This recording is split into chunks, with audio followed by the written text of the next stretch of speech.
First off, it's so good to see so many familiar faces, and which makes me feel at home. At Grand Residence, I pulled in here. I'm like, am I at the right place? It was raining, pouring rain. It was dark out. Usually not up this early. I am on some of the days, and I'm thinking, oh, is this the right place? So thanks for having me here. Before I get started, talking about the just a quick story.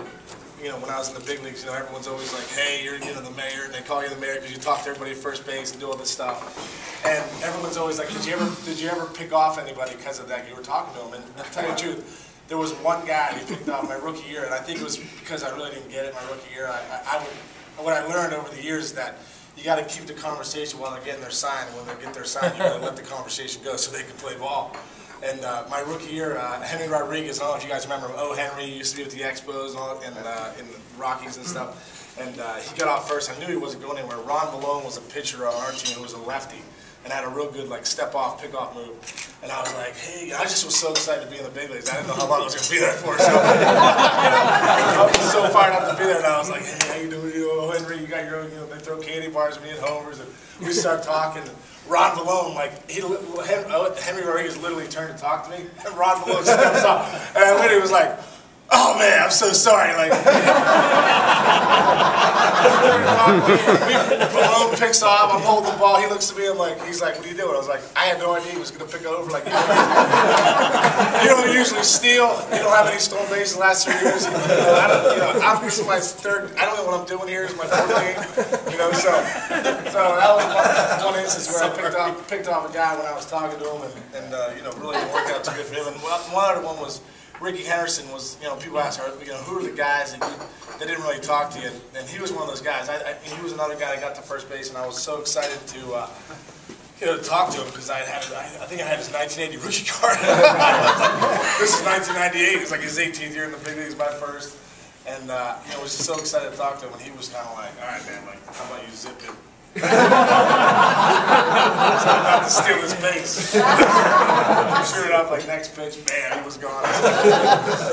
And one other cool story was in '98 when the McGwire Sosa chase was going. It was really cool, and we were right in the thick of it because we were in the division with the Cardinals and the Cubs. So I was seeing homer after homer, and McGwire had just hit 60. As a matter of fact, hit 60 against us at Riverfront. They went back to St. Louis, and he ended up hitting 2. And then they came back. I was praying that I had it all planned out that he would go back, hit 1 against the Cubs or whatever I think they played, or the Expos, and then they'd come back to Riverfront, and then he would hit 62 there, and I would give him a big hug, and that'd be forever, on video. Seriously, I don't know, on 62 when Mark Grace kind of gives him a high five, I was literally I thought about this.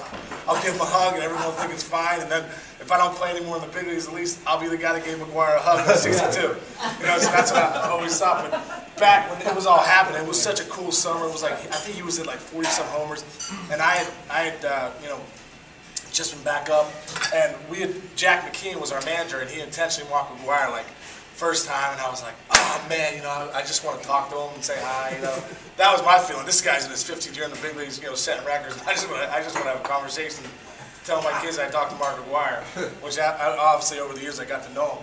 But so we intentionally walk him. I don't get a chance to talk to him. And the next time up, we intentionally walk him again. 55,000 people are booming out of their minds.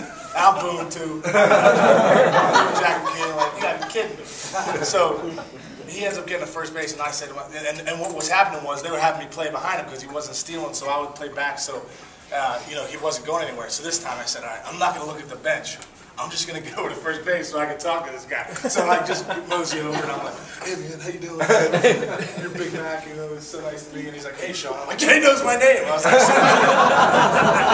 Mark McGwire knows my name, knows who I am. So we start talking, he strikes up a conversation. I'm like, hey, it's really been fun watching this summer. It's really been, I was 23 years old as a wide-eyed, this is my dream come true. Talking to Mark McGwire, life doesn't get any better than this.